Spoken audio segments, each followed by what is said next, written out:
ఒకసారి ఊహించండి, మన కళ్ళ ముందున్న ఈ విశాలమైన సముద్రం కింద మరో ప్రపంచం ఉందని. మనకు కనిపించేది సముద్రం పైభాగం మాత్రమే. కానీ దాని అడుగున వేల మీటర్ల లోతులో వెలుతురు కూడా చేరని ఒక చీకటి ప్రపంచం ఉంది.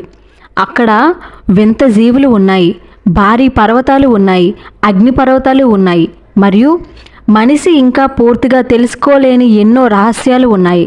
అసలు సముద్రం అడుగున దాగి ఉన్న ఆ ప్రపంచం ఎలా ఉంటుంది? హాయ్ గాయ్స్, నేను మీ భువి. మీరు చూస్తున్నారు భువి టాక్స్ ఛానల్. సముద్రంలో మనం కొంచెం లోతులోకి వెళ్ళగానే సూర్యకాంతి క్రమంగా తగ్గిపోతుంది. కొన్ని వందల మీటర్ లోతు దాటిన తర్వాత చుట్టూ చీకటి పెరుగుతుంది.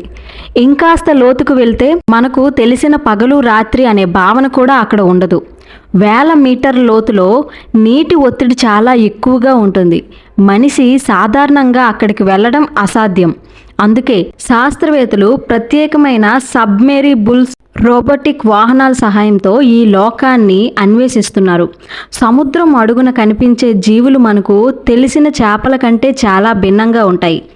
కొన్ని జీవులు తమ శరీరంలోనే కాంతిని ఉత్పత్తి చేస్తాయి. దీనినే బయోలుమినెసెన్స్ అంటారు. చీకటిలో చిన్న చిన్న కాంతులు వెలిగిస్తూ ఈ జీవులు కదులుతూ ఉంటాయి. అది మరో గ్రహాన్ని చూసినట్టే అనిపిస్తుంది. కొన్ని చేపలకు పెద్ద కళ్ళు ఉంటాయి, కొన్ని జీవులకు పొడవైన పళ్ళు ఉంటాయి. మరికొన్ని జీవులు తమ శరీర ఆకారాన్ని రంగును మార్చుకోగలవు. అక్కడ జీవించడానికి ప్రతి జీవి ప్రకృతికి తగ్గట్టుగా ఒక ప్రత్యేకమైన పద్ధతిని అభివృద్ధి చేస్తుంది. సముద్రం అడుగున కేవలం నీరు మాత్రమే లేదు. అక్కడ భారీ పర్వత శ్రేణులు, లోయలు, గుంటలు మరియు అగ్నిపర్వతాలు కూడా ఉన్నాయి.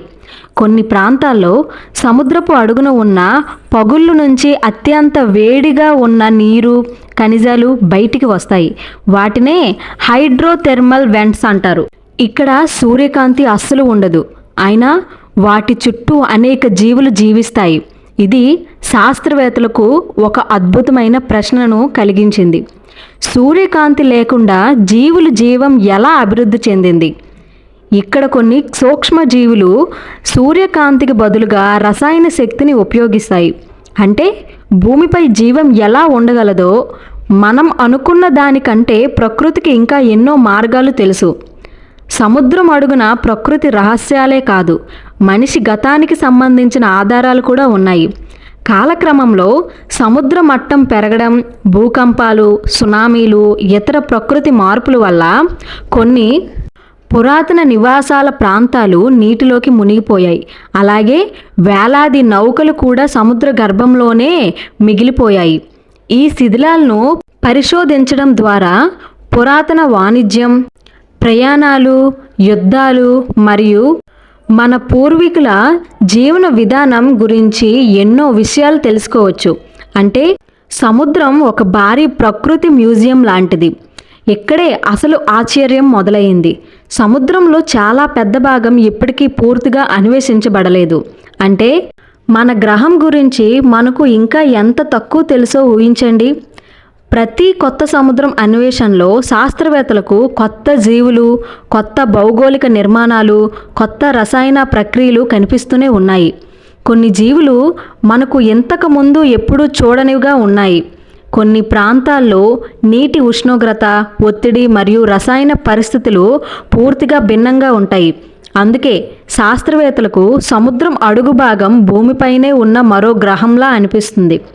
మన కాళ్ళ కింద నేల ఉందని మనకు తెలుసు, కానీ మనం సముద్రం వైపు చూసినప్పుడు దాని అడుగున ఏం జరుగుతుందో మనకు పూర్తిగా తెలియదు.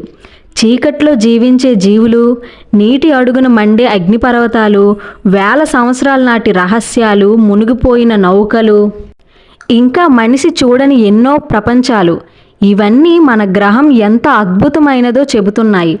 సముద్రం మనకు కనిపించేది కేవలం ఒక నీలిరంగు ఉపరితలం మాత్రమే, కానీ దాని అడుగున ఒక అద్భుతమైన రహస్యమైన ప్రపంచం దాగి ఉంది.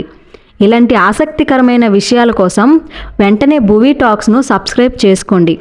నేను మీ భువి. వీడియో నచ్చితే తప్పకుండా లైక్ చేయండి, ఇతరులకు షేర్ చేయండి. Thank you.